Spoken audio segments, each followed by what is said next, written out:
ताईंच्या विनंतीने मी या ठिकाणी सर्वप्रथम पद वितरण हाय बस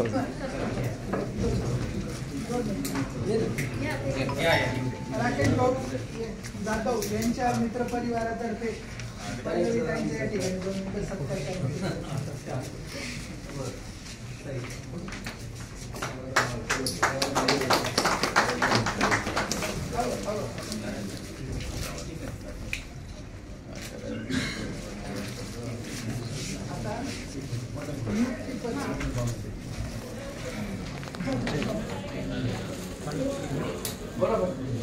राकेश भाऊ जाधव हे माजी विजयन दिसेचे प्रदेशाध्यक्ष यांचा सत्कार करतायत. 2 मिनिटं टाळ्या वाजवायच्या आहेत. धन्यवाद धन्यवाद. आता आपण नियुक्तीपत्र वाटपाचं काम या ठिकाणी सुरू करणार आहोत. सर्वप्रथम तर आपण पक्षप्रवेशचा कार्यक्रम सुरू करतो आहोत.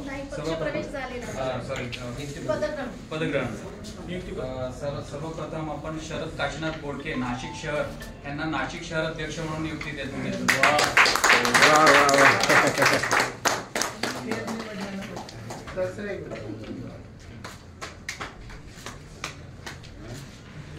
त्यानंतर श्री लक्ष्मण धोत्रे साहेब जिल्हा नाशिक प्रदेश महासचिव म्हणून आपण साहेबांना नियुक्ती देतो.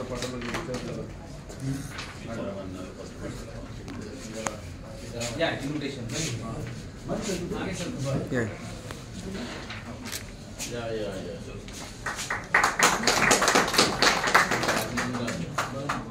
दत्तात्रय भाऊ वडकते यांचे नाशिक ग्रामीण अध्यक्षपदी या ठिकाणी नियुक्ती केली आहे. या इकडून या. दत्तात्रय भाऊ या.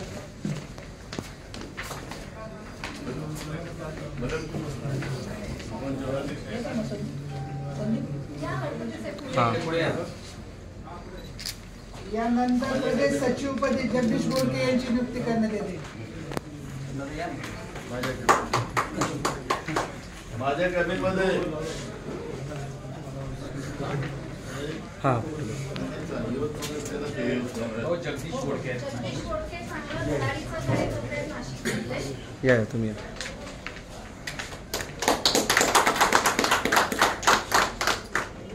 यानंतर पुढचं नाव आहे सोमनाथ मोहिते प्रदेश संघटकपदी त्यांना या ठिकाणी घेतलं जात आहे.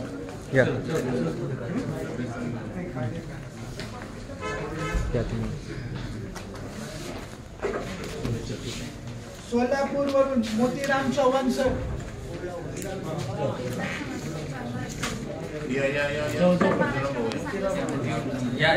भाऊ यांनी स्टेजवर यावे. प्रदेश महासचिवपदी त्यांची या ठिकाणी नियुक्ती केली जात आहे. भावी वाटचालीसाठी त्यांना शुभेच्छा देण्यासाठी स्वतः नाना भाऊंची आपण नियुक्ती केली. सर्वांनी टाळ्यांचा गजर करून स्वागत करा. यानंतर सोलापूरच्या शहरात यानंतर भीमराव बंडगर प्रदेश सचिवपदी यांची नियुक्ती केली जात आहे.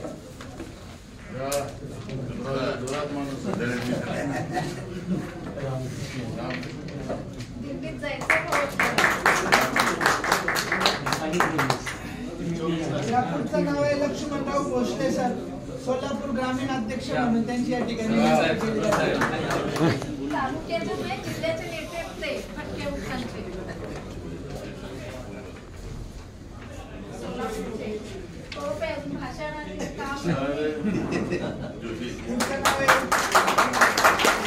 सुनील जाधव सर जिल्हा धुळे यांनी स्टेजवर यावे. धुळे ग्रामीण अध्यक्ष म्हणून या ठिकाणी त्यांची नियुक्ती केली जात आहे.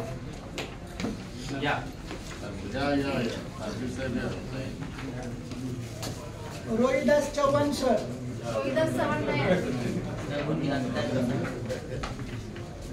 अरविंद गोसावी सर सुधाकर भाऊ बडगुजर भाऊ यांची प्रदेश महासचिवपदी या ठिकाणी नियुक्ती केली जात आहे.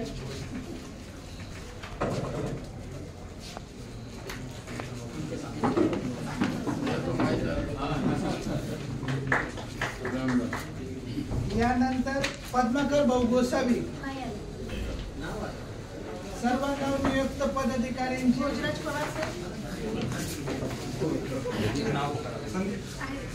हां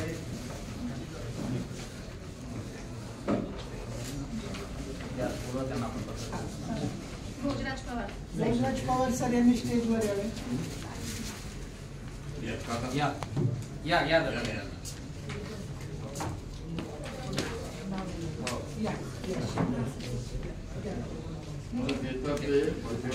पसंत झालं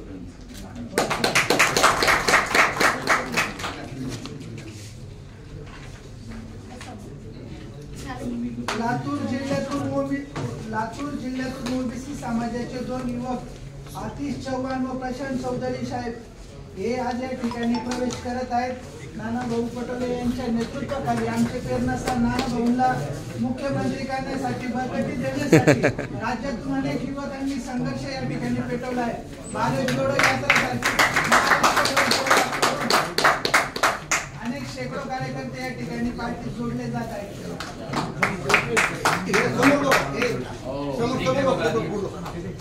काँग्रेस पक्षाचा जय असो. हम तुम्हारे साथ हैं. पल्लवी ताई आगे बढ़ो. आगे बढ़ो दे सही आपल्याला आगे बढ़ो सगळ्यांना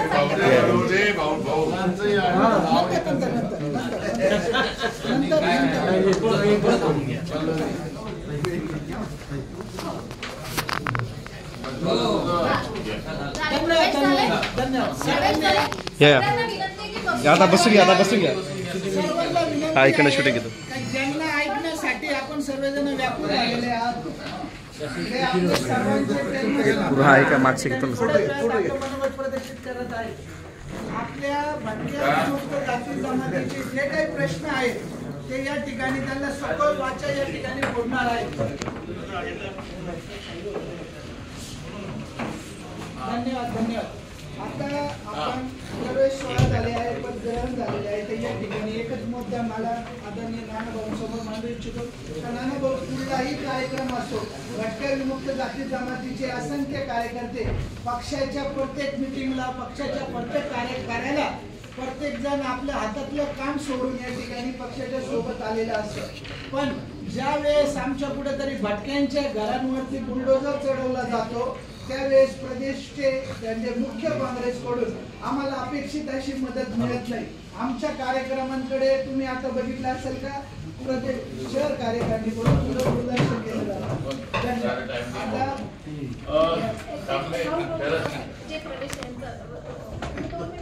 मनोगत व्यक्त करायचं. महाराष्ट्राचे मग ते आत्मविश्वास झाले सांगतोय. महाराष्ट्राचे भावी मुख्यमंत्री ज्यांच्या सावलीत आणि छत्रछायाखाली मी आज प्रवेश घेताना आपण सगळेजण म्हटलो आहोत ते आदरणीय नाना पटोले साहेब, आपल्या भटक्या विमुक्त सेलच्या महाराष्ट्र प्रदेशच्या अध्यक्षा आदरणीय पल्लवीताई, बंजारा सेलचे अध्यक्ष आपले मित्र मदन भाऊ आणि आदरणीय श्रीखंडे साहेब, माझ्यासोबत आलेले माझे सगळे मित्र बरोबर की त्यांची मला नेहमी प्रेरणा असते की सुरेश मोरे साहेब, मोकर साहेब, सोडाजी साहेब, रियाजजी, अनिल, इंदल हे सगळे माझे मित्र. आपण सर्व मित्रांनो, मी आधी बंजारा कलंदरमध्ये आम्ही काम करत होतो. मतदार भवन आम्ही सगळं सोबत होतो. तेव्हा मी महासचिव होता. हरिमोहन साहेब राष्ट्रीय अध्यक्ष केला होता. नंतर त्याच्यानंतर आम्ही सगळी सगळं वाढ केली. नंतर मी मनसेमध्ये 20 कामगार सेना मी त्याची चालू होतो मनसेमध्ये.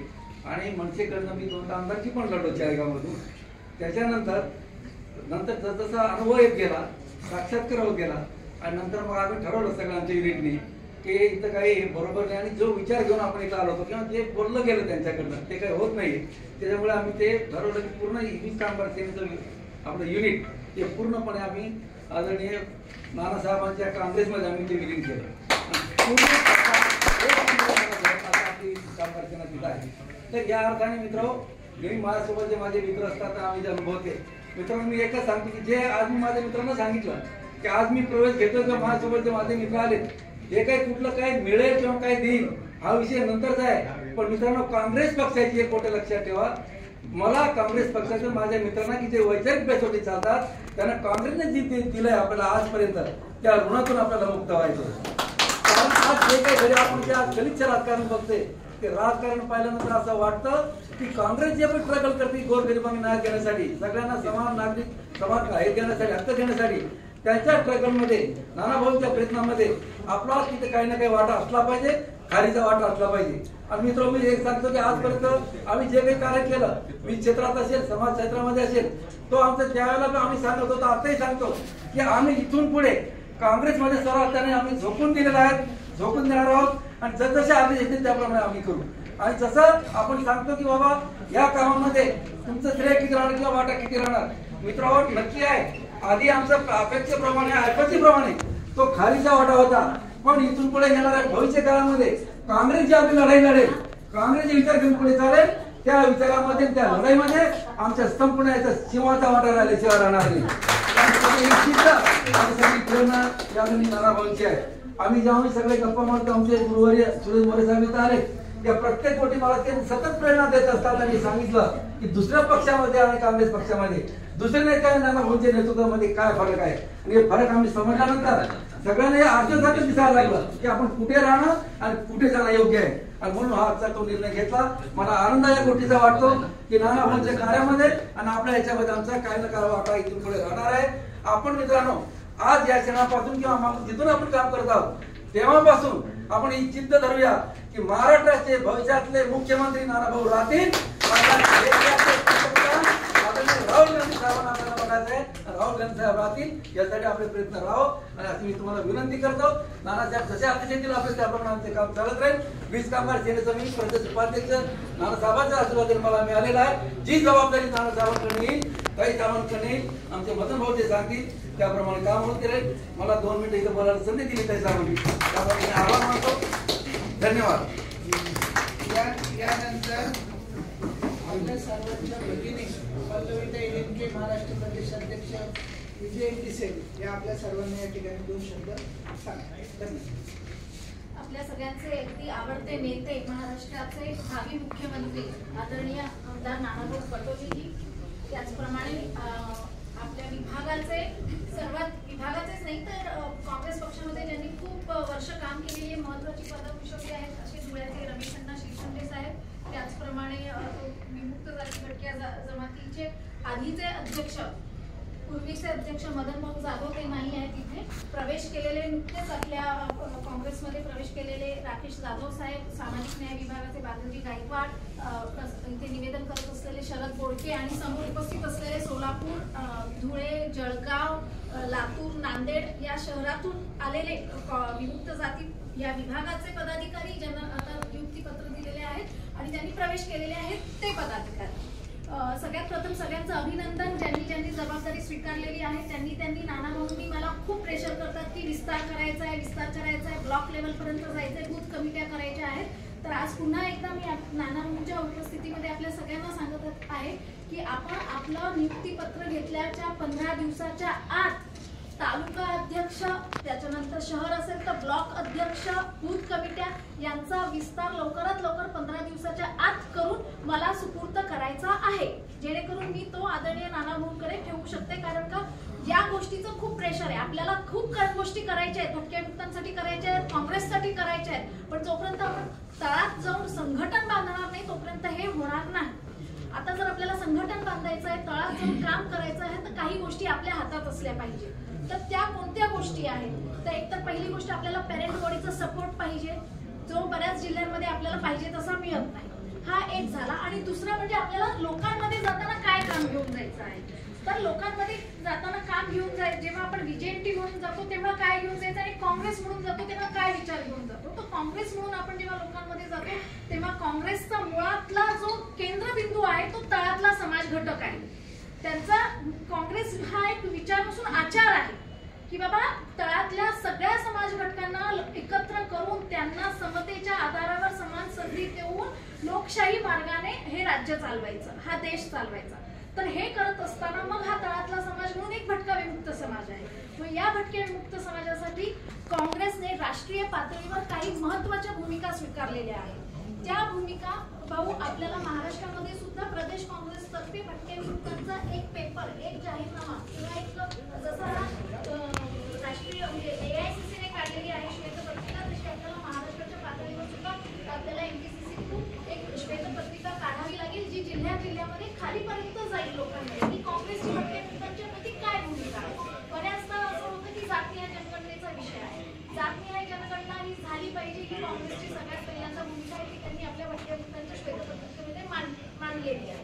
दुसरी गोष्ट काँग्रेसने ही मांडलेलं आहे की ज्या पद्धतीने महाराष्ट्रामध्ये वेगळं आरक्षण भटक्या विमुक्तांना आहे त्याच पद्धतीने वेगळं आरक्षण हे केंद्राच्या पातळीवर भटक्या विमुक्तांना दिलं जाईल हे काँग्रेसने आपल्या श्वेतपत्रिकेमध्ये गेल्या वर्षी 31 ऑगस्ट 2022 ही श्वेतपत्रिका आदरणीय माजी खासदार राहुल गांधी आपल्या सगळ्यांचे नेते त्यांच्या नेतृत्वाखाली ही प्रसिद्ध झालेली आहे.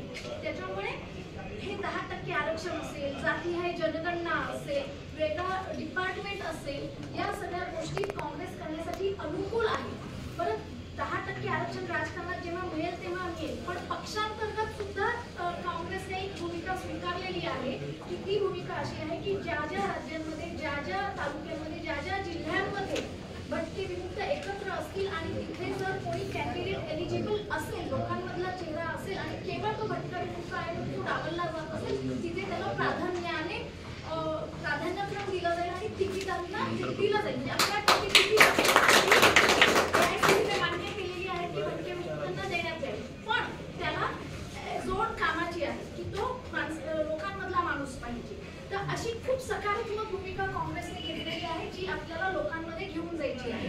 मला दुसरं असं सांगायचं की ही झाली केंद्राच्या पातळीवर, पण तीच भूमिका आदरणीय नानाभाऊंची राज्याच्या पातळीवर आहे. कारण का आतापर्यंत आपल्याला असा एकही प्रदेशाध्यक्ष मिळालेला नाही आहे की जो भटक्या विमुक्तांच्या प्रति इतका संवेदनशील असेल, आपला ऐकून घेतो, प्रत्येक व्यक्तीचं ऐकून घेतो, प्रत्येक संघटनेचं ऐकून घेतो, वेळेत येतात, प्रत्येक जिल्ह्यामध्ये जातात आणि मला जी संधी दिली ती केवळ नानाभाऊंमुळेच मिळालेली आहे. म्हणजे आज जर मी प्रदेश अध्यक्ष म्हणून एक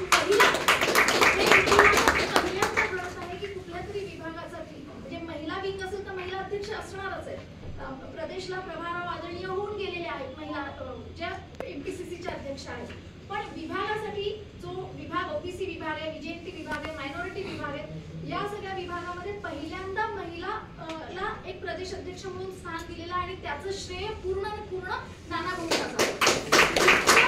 सकारात्मक गोष्टी नानाभाऊंच्या माध्यमातून घडलेल्या आहेत. तर आपल्याला आपण म्हणतो ना की शिकावून भाताची परीक्षा ते इतकं करू इच्छितात आहेत. जेव्हा त्यांना संधी मिळेल म्हणजे ते मुख्यमंत्री होतील तेव्हा आपण खऱ्या अर्थाने मुख्य प्रमाणात येऊ.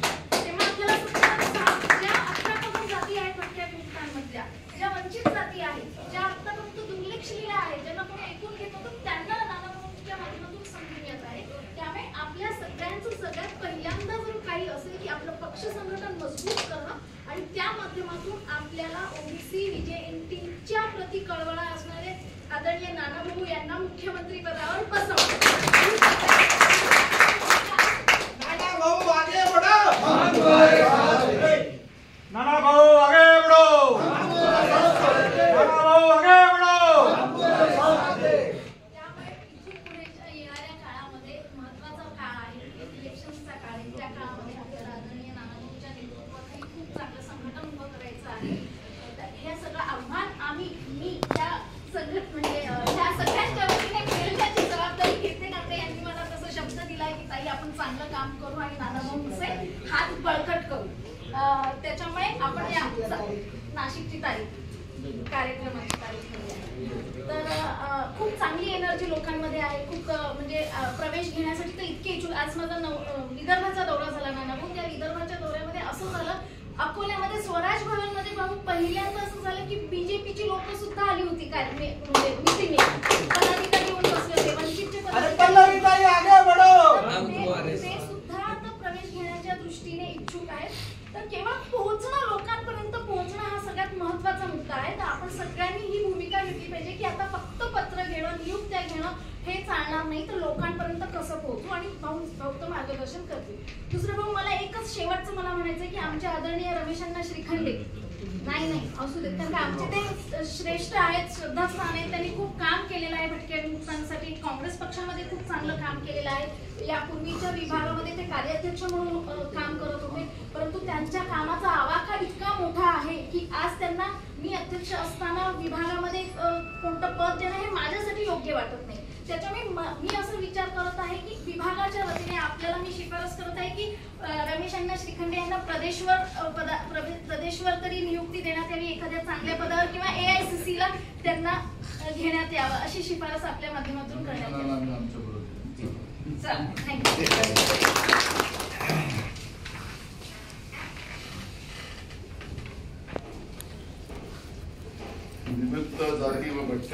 की सेलच्या आपल्या सगळ्यांच्या लाडक्या अध्यक्षा आमची मुलगी पल्लवीताई रेणके, आदरणीय आपले ज्येष्ठ नेते रमेश अण्णा श्रीखंडेजी, आदरणीय जाधव साहेब, आपण सगळे भटक्या विमुक्त जाती सेलमध्ये काम करणारी सगळे पदाधिकारी, सर्वप्रथम मी ज्यांचा आज प्रवेश झाला त्यांना मी मनापासून शुभेच्छा देतो.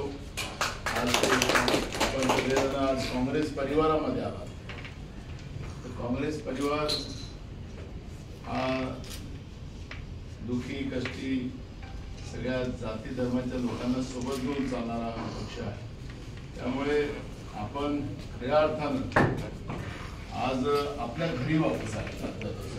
त्याच्यामुळे तुम्हाला आपल्या घरात स्वागत करण्यापेक्षा आपण सगळेजण शक्तीनं एकत्रितरित्या आपण काँग्रेस पक्षासाठी सगळेजण मिळून काम करू. खरं तर आपण स्वातंत्र्य प्राप्तीच्या पहिले तुम्ही आम्ही कोणीच नव्हतो. आपण स्वातंत्र्य प्राप्तीच्या नंतर आपण आलेले लोक आहोत. आता जुनी काही असतील तुम्ही जुने तुमचा जन्म स्वातंत्र्य प्राप्तीच्या पूर्वीचा. तर जवळपास आता जी पिढ्या आलेल्या आहेत त्या स्वातंत्र्य प्राप्तीच्या नंतरच जवळपास आपण जन्म झालेले लोक आहोत. म्हणजे 47च्या नंतरचे सगळे लोक आपण आहोत. आता फार कमी संख्या आहे. तर स्वातंत्र्याच्या काळामध्ये काँग्रेसने जी भूमिका घेतली आणि कुठल्याही परिस्थितीत या देशाला परक्यांचं राज्य नाही, हा देशाच्या लोकांचं राज्य निर्माण व्हावं असं स्वप्न घेऊन एका अत्याचारी व्यवस्थेला त्या काळात काँग्रेसने या देशातून हाकलून लावलं. आणि नंतर डॉक्टर बाबासाहेब आंबेडकरांच्या संविधानाच्या आधारावर हा देश उभा करण्याचं काम काँग्रेस पक्षाने केलं. आज जे लोक सत्तेत आहेत त्यांचं ना स्वातंत्र्यामध्ये योगदान आहे, ना स्वातंत्र्याच्या नंतर सुद्धा या देशाला पुढे नेण्यामध्ये कुठलंही योगदान नाही. पण आपसात लोकांना भडकवून मतविभाजन करून वेळेप्रमाणे नवीन पिढीच्या डोक्यामध्ये चुकीच्या गोष्टी टाकून या देशामध्ये हे लोक सत्तेत आले. सत्तेत आल्यानंतर आपण पाहतोय की ज्या संविधानामुळे आपण ज्या भाईचारा घेऊन चालतोय, या संविधानामुळे आपण सगळ्या जाती धर्माची लोक, कारण की आपल्या देशाची ओळखच जगाच्या पाठीवर असे आहे की विविधतेमध्ये एकता. आपल्या देशामध्ये अनेक जातीचे अनेक धर्माचे लोक राहतात. आपण विविधतेमध्ये एकता ही त्या देशाची जी संकल्पना आहे ही जागतिक पातळीवर त्याचं कौतुक केलं जातं. पण आज आपण पाहतो की केंद्रामध्ये खोटं स्वप्न दाखवून भाजपचं सरकार आलं. RSSचा जो विचार होता तो विचार या देशाच्या स्वातंत्र्याच्या प्रती नव्हता. महात्मा गांधींचंही त्यावेळेस हत्या करण्यात आली. तर त्यावेळेस हत्या करण्यात आली तर गोडसेला त्यावेळेस समजा गाडगीळ साहेबांनी त्यावेळेस ओळखलं नसतं तर त्यावेळेसच ते लोक हिंदू मुसलमान वाद करायच्या तयारीत होते. गाडगीळ साहेब तिथं होते, त्यांनी विचारलं रे हा तत्व आहे, मुसलमानाच्या रोलात गेला होता. आता हे नवीन पिढीला थोडी माहिती आहे गोडसे कुठल्या रोलामध्ये गेला त्या काळात. आणि त्यावेळेसच त्यांना, कारण की स्वातंत्र्य मिळवून थोडे दिवस झाले होते आणि स्वातंत्र्य, कारण ज्यावेळेस इंग्रज या देशातून जात होते त्यावेळेसच इंग्रज झाकजणी काही लोक ते होते ते त्यांच्या कानात सांगत होते की काही जास्त दिवस तुम्ही वाट नाही पाहायचं, हा देश पुन्हा पारतंत्र्यात जाईल. आणि मग इथं मुसलमान हिंदूवाद पुन्हा त्या काळामध्ये निर्माण करण्याचा प्रयत्न झाला. त्यावेळेस गाडगे साहेबांनी त्याला ओळखलं नसतं तर त्यावेळेसच महात्मा गांधीच्या नावाने हिंदू मुस्लिम वाद निर्माण झाला असता आणि तेव्हाच देश तुटला असता. पण ईश्वराच्या कृपेनं त्यावेळेस ओळखला गेला. पण आज गोडसेला मानणारी लोक झाली, आज गोडसेला मानणारी लोक आहेत आणि गोडसेचं समर्थन करणारी लोक आहेत. अशा पद्धतीचं चित्र आपण आज देशामध्ये पाहतोय. एकीकडे विदेशात जायचं आणि त्या ठिकाणी महात्मा गांधीचं सांगायचं की मी महात्मा गांधीच्या देशातला प्रधानमंत्री आहे. आणि देशात आलं गोडसेच्या देशातला प्रधानमंत्री म्हणून सांगतात. म्हणजे अशा पद्धतीचं दोन तोंडी असतात साप, अशा पद्धतीची भूमिका आजच्या राज्यामध्ये केंद्रामध्ये जे सत्तेत आहे त्यांचा चित्र पाहतो. खरं तर भटक्या विमुक्त जातींचा हा विषय गंभीर प्रश्न आहे.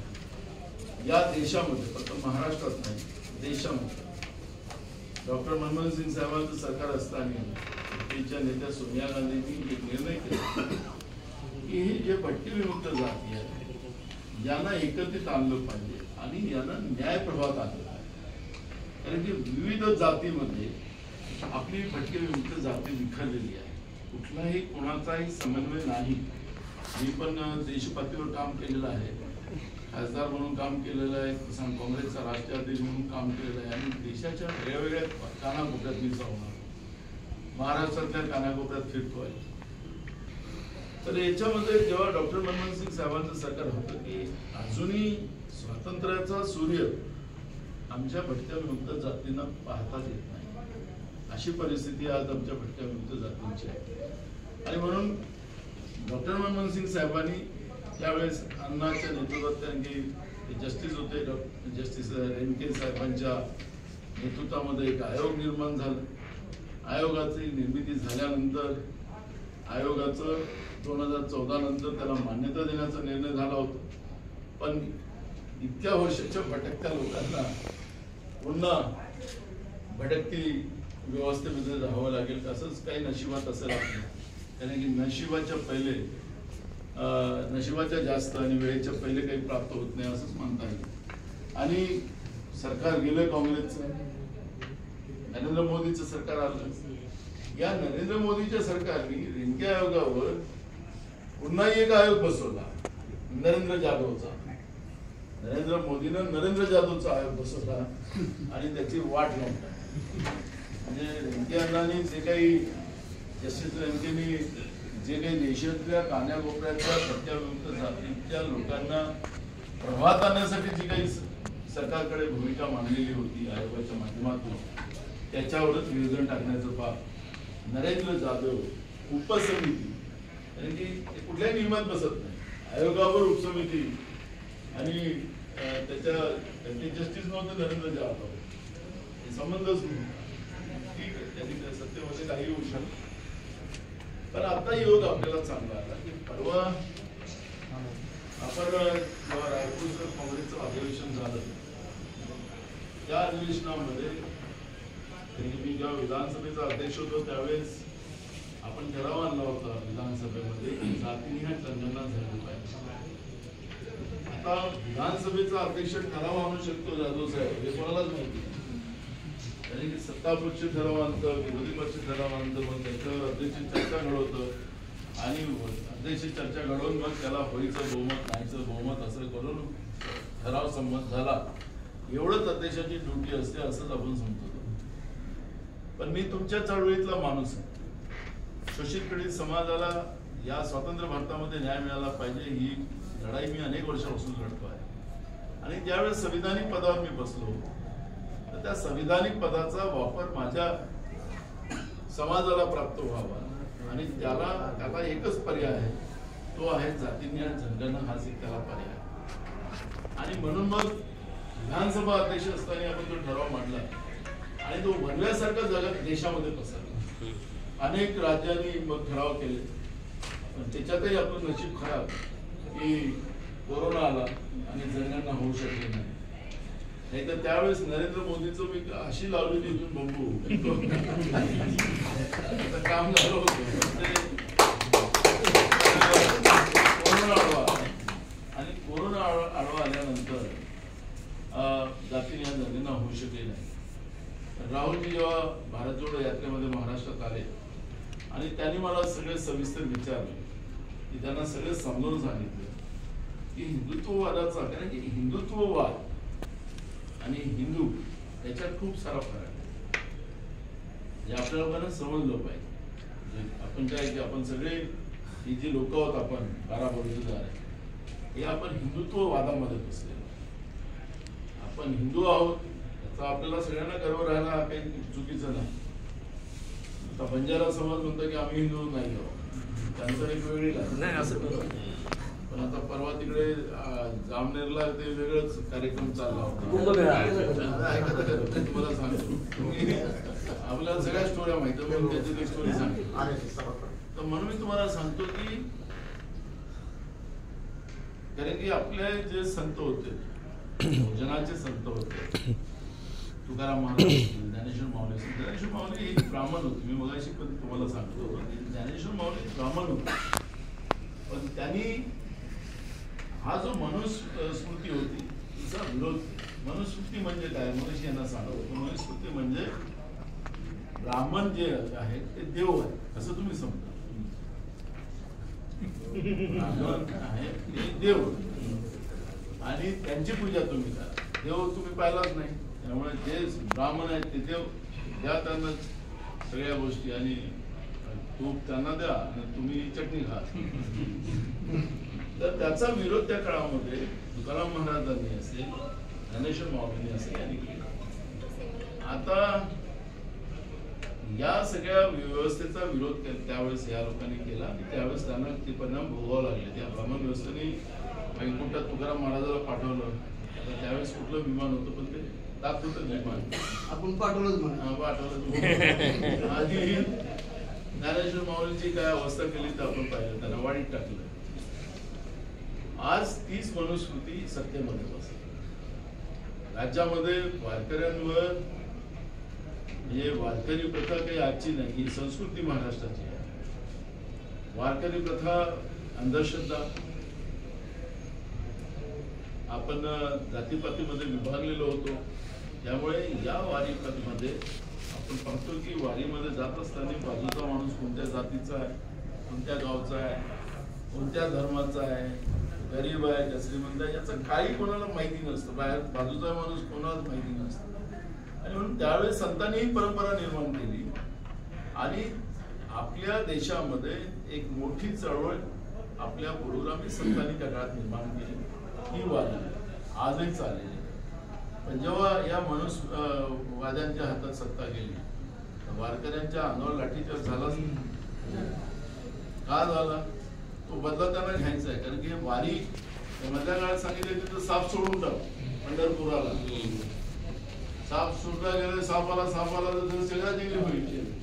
आणि या पद्धतीची कुबुद्धी त्यांच्या मनात येणं स्वाभाविक आहे. कारण की त्यांना जातीवाद पाहिजे, त्यांना धर्मवाद पाहिजे, त्यांना आपसात भांडत लोक पाहिजे, म्हणजे आम्हाला इंग्रजासारखं सत्ता भोगता येईल, हा ही त्यांची मानसिकता स्वाभाविक आहे. म्हणून मी तुम्हाला सांगतो की राहुल गांधीजींना जेव्हा मी सगळं समजून सांगितलं हिंदूवाद आणि हिंदू, आणि ह्या सगळ्या गोष्टीचा हिंदूवादाचा पडदा फाडायचा असेल तर तुम्हाला लोकांच्या आर्थिक, सामाजिक आणि शैक्षणिक या 3 गोष्टीवर तुम्हाला लक्ष द्यावं. आजही आमच्या भटक्या विमुक्त जातीच्या मुलांना शिक्षण नाही. अजूनही लुंटी घालून आपलं कसं ते उदरनिर्वाह माणसासारखं जगत नाही, किड्या माकोड्यासारखं जगतात. म्हणजे किड्या माकोड्यासारखं आपला समाज जगतो आहे. आणि त्याला एकच पर्याय आहे की ते जातीनिहाय जनगणना. ते म्हणाले की आजपर्यंत आम्हाला कोणी सांगितलं नाही हे समजून. म्हणजे बघा किती, म्हणजे त्यांनी चांगला प्रश्न मला विचारला की आजपर्यंत आम्हाला कोणी सांगितलं नाही. हे असं म्हणजे असंच आहे, घटनेमध्ये असंच आहे. पण लोकांना आपली खुर्ची वाचवायची होती, सत्ता वाचवायची होती, आपणच बरं राहायचं, बाकीचं दबून राहायचं. लोकांना जेवढं अशिक्षितपणा राहील तेवढंच लोक आपल्याला मत मारत राहतील, अशी परिस्थिती होती. आणि राहुल गांधीजींनी ते मान्य केलं.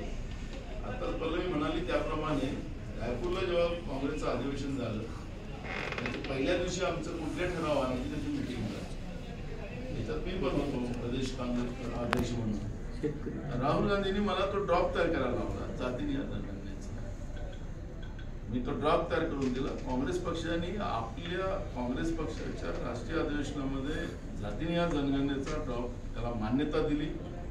आणि राहुल गांधींनी सांगितलं, पहिलं भाषण त्यांचं झालं आता या निवडणुकीचं, त्याच्यात त्यांनी सांगितलं की आमचं सरकार, या सरकारने, केंद्र सरकारने जातीने गणना करायला नाही केलं तर आमचं सरकार आल्यानंतर आम्ही जातीने गणना करू आणि सामाजिक, शैक्षणिक आणि आर्थिक या शोषित पिढी समाजाचा विकास करू. हे आमच्यासाठी बांधील, आम्ही त्या बंधनात आले. हे सांगायचं तात्पर्य असं की मी तुम्हाला सांगतो की आज काँग्रेस राहुल गांधीला प्रधानमंत्री बनवणं, ते प्रधानमंत्री बनतील आम्हाला काय भेटणार असं काही लोक म्हणतात. तर आता आम्हाला गरज आहे, आमची जरूरत आहे. जी गोष्ट कालपर्यंत घडल्या नाही त्या गोष्टी आता आम्हाला घडवायची. अनेक लोक जसं आता आपण इथं आलेले लोक आता काही रिटायर झाले सेवेमध्ये, आपल्याला नोकरीमध्ये काम करताना काय काय वेदना झाल्या ते तुमचं तुम्हाला माहिती. सामाजिक जीवनामध्ये जगताना आम्ही काय पाहतो, आम्हाला काय भेटलं नाही भेटलं तर जाऊ द्या, पण आमच्या येणाऱ्या पिढीला भेटेल. आणि म्हणून आमची सगळ्यांची आता जरूरत आहे की आता काँग्रेसला सत्तेत आणणं हे आमची काळाची गरज. काँग्रेसच्या नेत्यांना आहे की नाही गरज तो भाग नाही याची आता आमची काळाची. आणि आम्ही जसं तुम्ही मला म्हणतात की भावी मुख्यमंत्री, हे बघा खुर्ची जी असतं, मी जसं विधानसभेचा अध्यक्ष होतो तर माझी खुर्ची म्हणजे जनतेची खुर्ची, हे समजणारा मी कार्य करतो. मी आज प्रामाणिक ही लढाई लढू शकतो काय, तर मी एवढ्या 30 वर्षाच्या आमदार खासदारकीमध्ये मी कुठलीच संस्था नाही काढल्या, काहीच काढलं नाही. जे शेतकरी आहे शेतकरीच आहे म्हणून इमानदारीनं भांडू शकतो. ईडी नाही, सीबीआय नाही, कुठली रोगराई नाही.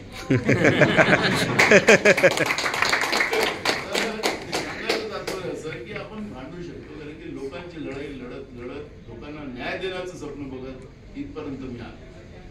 आता योग्य पद्धतीनं आपल्या सगळ्या समाजाच्या लोकांना स्थान मिळावं, सत्तेत भेटावं, संघटनेत भेटावं. आता मी संघटनेचा प्रमुख आहे म्हणून संघटनेमध्ये सगळ्या स्तराच्या लोकांना संघटनेत स्थान मिळावं, नाही तर विशिष्ट लोकांनाच भेटते आणि आम्हाला जो कोणी जवळच येऊ देत नाही. आता आपण तो एक प्रयत्न केला की सगळ्या स्तराच्या लोकांना संघटनेत स्थान सत्तेत आल्यानंतरही सत्तेत आमचा वाटा असला पाहिजे, ही पण भूमिका आमची आहे. पल्लवीने सांगितलं त्याप्रमाणे की मूळ प्रश्न आहे की माझ्या जातीच्या लोकांना तिकीट मिळाली पाहिजे. मूळ प्रश्न आहे की मी जातीच्या आधारावर तिकीट देणार. या भागामध्ये कोण कोण जे लोक असतील, जे काही सर्वे मध्ये नाव येते, तुमचं नाव आम्ही पाठवू सर्वे मध्ये, म्हणजे एकदम क्लिअर सांगतो. सर्वे मध्ये मी नाव पाठवणार. नाव आलं तर तुम्हाला काही यायचं, फक्त अर्जच करायचं. तुम्हाला तिकीट, तुम्हाला घर बसल्या तिकीट, कोणाला काही नेत्याच्या मागे धावायचं फक्त लोकांच्या मागे, तिकडे जनतेच्या मागे, जनता राजाच्या मागे. एकदम क्लिअर पॉलिसी माहिती. म्हणून मी आज राज्यामध्ये जे काही उपचुनाव झाले, काही सगळे निवडणुका काय जिंकतोय आपण मेरिटच्या आधारावर निर्णय घेतो. आता हा धीरज लिंगाडे अमरावतीमध्ये निवडून आणले, ते जातच नाही, जातच नाही, फार मायनर झालं आपल्या असं फटके जवळ, पण त्याचं मेरिट होतं म्हणून आम्ही त्याला तिकीट दिली, निवडून आलो. नाही तर ते बाकीचे पाटील पाटील म्हणतील म्हणून कुठला पाटील पाटील जे काही असेल, जे जमिनीवर असेल, जमिनीवर असेल तेच पिकेल ना जाधव साहेब, आपण शेतकरी आहोत. जमिनीवर असेल तेच पिकेल, हवेतलं काय पिकेल का नाही. म्हणून एकदम क्लिअर माझी पोझिशन आहे, कारण की सत्ता कुठल्या हद्दीत आणावं लागणार. आपल्याला लोकांना न्याय द्यायचा असेल, बाबासाहेब आंबेडकर म्हणायचे की वालवड सत्ता कामाची. आपल्याला सत्ता आणलं तर आपण सगळ्यांना न्याय देऊ शकतो. आणि आज जो काही आता प्रॉब्लेम निर्माण झालेला आहे, आताच युवक काँग्रेसच्या मीटिंग मध्ये सांगत होतो की आताच गेल्या आठवड्यामध्ये एका आतंकवादी संघटनेने थ्रेट दिली. केरळचं एक मंदिर आणि राम मंदिर या दोघांना आम्ही मिळवून टाकू. आता हे ते थ्रेट देणारे कोण असेल ते आपण समजून घेऊ. पुलवामा कोण घडवू शकलं ते सत्यपाल मलिकांनी सांगितलं. हे काही ना काही करतीलच. या सगळ्या पापावर, महागाईवर पाणी टाकतील, त्याची चर्चा नाही करणार, शेतकऱ्यांच्या प्रश्नावर चर्चा नाही करणार, गरिबांच्या प्रश्नावर. कंट्रोलच्या दुकानात बघा ना, आपण सगळे कंट्रोलचाच माल खाणारे लोक इथे आहोत. कंट्रोलचा माल त्या काळात, काँग्रेसच्या काळात भेटला नसता, आपण आपल्या आईवडिलांना जगू नसतं का. आपल्याला डाळ मिळायचं, भातात तेल मिळायचं, डालडा मिळायचा, साखर मिळायची, रवा मिळायचा. आता काहीच नाही. आता तांदूळ भेटायला फक्त आणि ते थोडंसं भेटेल. सगळं बदल होतं. त्या काळामध्ये समजा नसतं भेटलं, आपण सगळे, मी पण माझ्या सगळं, मी कंट्रोलचं दुकानवालाच होतो. हेच करून आमच्या आईवडिलांनी मोठं केलं. आपण सगळे आहोत इथे. आता सोन्याची चम्मच घेऊन जमा आलेली लोक नाही होते. म्हणून मी तुम्हाला सांगतो की हे सगळ्या ठिकाणी आपल्याला संपवायला निघालं. माणसासारखं जीवन जगायची व्यवस्था आपल्यामध्ये राहणार नाही असं.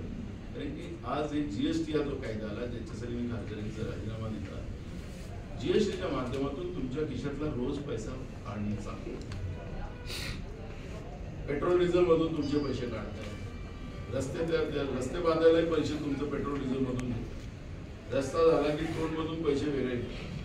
हे रोज तुमचे खिशे खाली करतात. आणि या लोकांचा वाद आहे त्याच्यामधला मुद्दा जे काय की लोक गरीब झाले, पैसा संपला की लोक गुलामीकडे, आणि गुलामीकडे लोक गेली त्यांना कसं हंटर लावून काम केलं तर मग पोटासाठी जगणार ना. जसं इंग्रज जगत होते ते गुलामी ठेवून जगत होते. नेमकं तीच पॉलिसी या देशामध्ये सुरू झाली. म्हणून माझ्या आपल्याला सगळ्यांना की कोण नेता आम्हाला मान देतो का नाही देत हा प्रश्न नाही. म्हणजे म्हणाला त्याची 22 तारखेला मी सगळे सेलचे अध्यक्ष आणि मी आताच पलवईला परवा सांगितलं की तुम्ही तुमची यादी द्या कोणकोणाची. त्यांनाही आपण 22ला बोललो. जिल्हा अध्यक्ष बोलवणार, सगळ्यांचा एक ओळख परत करून घेणार, मला सगळ्यांना कामावर. आणि जिल्हा अध्यक्ष तुम्हाला नसेल ते एकदा समजून सांगितलं तर काय करायचं ते आपण करू. पण मी आता सगळ्या समन्वय करून कुठेही आता लहान मोठ्याचा प्रश्न नाही. आपल्याला संघटितपणे काम करावं लागणार आहे. आणि आपले दुश्मन भरपूर आहेत. आपल्या तर आहे बारामती, आपल्या तर आणि बारामती सगळीकडेच आहे. मग जनता आपल्यासोबत कशी येणार याची काळजी घेण्याचं काम आपल्याला करायचं. एकदम साधा आणि सरळ बनत. आणि मी तुम्हाला सांगतो माझा विश्वास असा आहे की लोकांना काँग्रेस हीच आली पाहिजे, ही लोकांची महाराष्ट्रातली भावना. म्हणून आपण फक्त आता एक गोष्ट आहे की लोकांमध्ये, कारण की मीडिया आपल्याजवळ नाही, टीव्ही त्यांना पाहिजे ते दाखवेल, पेपरमध्ये त्यांना पाहिजे तेच छापतील. आपल्याला लोकांमध्ये जाऊन खरं सांगण्याचं काम करावं. आज आपल्या भटक्या विमुक्त लोकांना एकत्रित येणं, कारण की आपली गिनतीच नाहीये राजकारणात, आपली अजिबात गिनती नाही. हे आपण सगळे आपल्याला त्या मासोळ्या असतात ना, बारीक बारीक असतात त्याची किंमतच नसते. मोठ्या मोठ्या मासोळ्याकडे लोक लक्ष घालतात. बरोबर आहे ना? तुम्ही खातायचं वारीवर. तर तशी आपली परिस्थिती आहे. आपली गिनती समाजामध्ये नाही. आपली गिनती केव्हा होईल की आपण सगळे एकत्रित होऊ, आपली ताकद वाढेल, त्यावेळेस आपल्याला लोक नमस्कार करतात. आपली गिनती काय आहे, यांना दारू पाठवून द्या, चिवडा पॅकेट पाठवून द्या, साड्या पाठवून द्या. आपल्याला विकत घेण्याची आपल्याबद्दलची मानसिकता यायला पाहिजे. आपली किंमत आपल्याला वाटायची. एका दिवसाच्या दारूनं, एका दिवसाच्या चिवड्याच्या पुरीनं किंवा एका दिवसाच्या साडीनं आमचं काही पोट भरणार नाही किंवा आमचं मुलाबाळांचा उद्धार होणार. आमचा उद्धार केव्हा होईल? आम्ही लोक एकत्रित होऊन काँग्रेस पक्षाच्या पाठीशी उभं राहू. आणि पहिल्यांदा महाराष्ट्राच्या राजकारणामध्ये बहुजनांचं राजकारणाची सुरुवात झालेली आहे पहिल्यांदा. आणि अशा या परिस्थितीमध्ये ही संधी आम्ही गमावली. ही संधी दुसऱ्यांदा काही येणार. एकदम साधा आणि सरळ. नाही तर इथं मी जिल्हा परिषद सदस्य झालो तरी मी इकडे यायला माझा दरवाजा उघडत नव्हता आमचा. समजलं ना? टिळक भवन मध्ये माझा जो आता अध्यक्षाचा कॅबिनेट तिथं मी गेलोच नाही बाहेरूनच. आता तर कोणी तुम्हाला म्हणून तुम्हाला सांगतोय की ही आजची संधी आहे. ही संधी आपण गमवून लालचीनं काही लोकांच्या ते गेलं ना. आणि मग आपल्याला मोर्चे काढून, कारण की आपण आता संघटित काम करताय, कामगार संघटना आहेत आपल्या, संघटनेत काय होतं की मोर्चे काढल्याशिवाय दुसरा पर्याय काय आमच्याकडे. मोर्चाने काय होतं ते पण आपल्याला माहिती आहे. तिथे आपल्याला गुन्हे दाखल होतात, न्याय मिळायच्या जागी आपल्याला आपलीच कार्यक्रम असतो. म्हणून ही चांगली संधी आपल्याजवळ आली आहे. आणि मी तुम्हाला सांगतो की छत्रपतीचा महाराष्ट्र जो आपण सगळ्यांनी अपेक्षित केला तो महाराष्ट्र आपण अशा पद्धतीचा सगळ्यांना न्याय मिळेल अशा पद्धतीचा महाराष्ट्र आपण आणि त्यासाठी आपला प्रयत्न आहे. आणि छत्रपतीचा विरोध झाला त्या काळात. आजही तुम्हाला सांगतो फलटणच्या निंबाळकरांच्या घरी रामराजे वगैरे यांच्याकडे छत्रपती शिवाजी महाराजांना नाही मानत.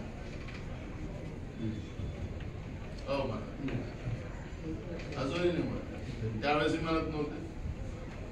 ज्यावेळेस छत्रपती शिवाजी महाराजांना राज्याभिषेक करायचा होता आपल्यातच काही त्यावेळेचे म्हणजे आपल्यातून आपलं तर काही आपण तर बारापल्लीच झालं आपण तर मावळेच होतो. आपण तर मावळेच होतो. त्यांनी त्यावेळेस त्यांचा विरोध केला. त्यावेळेस त्यांच्यावर होतं पेशव्यांवर इतिहास. छत्रपती शिवाजी महाराजांचा विरोध झाला तर आपल्या मावळ्यांना गोळा करून छत्रपती शिवाजी महाराजांनी स्वराज्याची स्थापना केली. स्वराज्याची स्थापना केली. म्हणून ही वेळ आपल्यासाठी महत्वाची आहे. म्हणून मी त्याला म्हणालो तू एवढा दिवस का बाहेर राहिला. आता खरंच मी तुम्हाला सांगतो मी हा काळ आपला चुकला. 2024 गेलं मग तुमच्या आमच्या हातात काहीच राहणार. म्हणजे सगळी व्यवस्था संपवायचा या लोकांनी निर्णय केलेला आहे. मी खासदारकी सोडली 2.5 वर्षात. मला ह्या लोकांना मी जवळून पाहिलेलं आहे. तर त्या राष्ट्रवादीच्या चक्करमध्ये जावं लागलेलं आहे. तुम्ही तर काँग्रेसचाच होतो. म्हणजे याला निपटायचं त्या प्रफुल्ल पटेलला म्हणून तिकडे गेलो थोड्या दिवस. पण थोड्या दिवसातच कळलं खासदारकी सोडून टाकली 2.5 वर्ष. वकील साहेब तुम्हाला सांगत आहे की ही जी वेळ आहे आपल्यासाठी फार महत्वाची. मला मुख्यमंत्री बनण्यासाठी मी इकडे नाही आलो. मी इथं आलो काँग्रेसच्या झाडाखाली सगळ्यांना एकत्रित आणून जे छत्रपती शिवाजी महाराजांनी स्वराज्य निर्माण केलं त्याच्यासाठी मी आलो. आणि करणं आपल्या सगळ्यांचा भाग आहे. आणि म्हणून आम्ही पल्लवी असेल रमेश दादा असतील सगळे असतील जाधव साहेब तुम्ही सगळे जण असतील आपले सगळ्यांची मी तुम्हाला याच्यासाठी हे सगळं सांगितलं की आपण अंधारात आहोत. भयानक मी तुम्हाला सांगतो काळोख तयार झालेलं आहे. हे गोवामध्ये लोकांना मारून 40 सैनिकांना शहीद केलं. उद्या राम मंदिर उडवतील त्याच्यावर ते लोक पुन्हा काही करतील. काही होऊ शकतं. म्हणून आपल्याला देशाचं संविधान आणि आपल्याला वाचवायसाठी आपण काय करू शकतो याचा प्रयत्न आणि आपल्या लोकांना युनायटेड कसं आपण एकत्रित कसं करू शकतो याच्यावर आपल्याला सगळ्यांना वेळ घालायचा आहे. आणि म्हणून आजपासून आपल्याला कारण वेळ कमी आहे. 6-7 महिने म्हणजे काही मोठा नाही. मला तर 1 महिना केव्हा जाते माहीतच पडत नाही. सकाळी केव्हा होते रात्री केव्हा होते पतच लागेल. रोज 12-1-2 वाजे वाजतात. सकाळी उठलं की पुन्हा चालू होतं.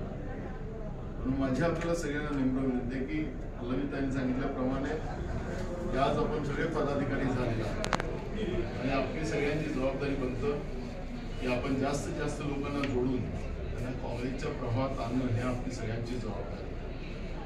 आणि कुठल्याही अर्थीत या निवडणुकीत सुद्धा अलायन्स होणार की नाही होणार याच्यावर काही हा विषय नाही. पण आपल्याला पुढच्या काळात सत्तेत कसा आणता येईल काँग्रेस पक्षाला याच्यासाठी आपल्याला सगळ्यांना काम करायचं एवढीच विनंती आपल्या सगळ्या पदाधिकाऱ्यांना मी शुभेच्छा देतो. आणि रमेश अण्णा श्रीखंडे साहेबांना आता नवीन प्रभारी आले आणि नवीन प्रभारी आल्याबरोबर कारण की प्रदेश कार्यकारिणीमध्ये पण बदल करतो. आम्ही कार्यकारी मागच्या वेळेस थोडे प्रॉब्लेम झाले होते. तुम्हाला माहिती आहे रमेश अण्णा सगळं. रमेश अण्णा तुम्हाला प्रदेश कार्यकारिणीमध्ये आमच्यासोबत मी पुन्हा आपल्या सगळ्यांना मनापासून शुभेच्छा देतो. धन्यवाद. कशी काँग्रेसमध्ये मला येण्याची वेळ झाला. परंतु आजपर्यंत भटक्या मुक्तावर लोकांनी भाषण केलं. पण ज्या पोटतिडकीनं ज्या आत्मीयतेनं या भटक्या मुक्तांचं पहिलं भाषण 45 वर्षात मी आज या मी 11 प्रदेशाध्यक्ष आहेत आणि 5 मुख्यमंत्री. आज मला वाटवतो की आज आमचा वसुराव नाईक आमच्या जवळ उभे आहे. आजचा कार्यक्रम या ठिकाणी नानाभाऊंच्या उपस्थितीत पार पडला. हो.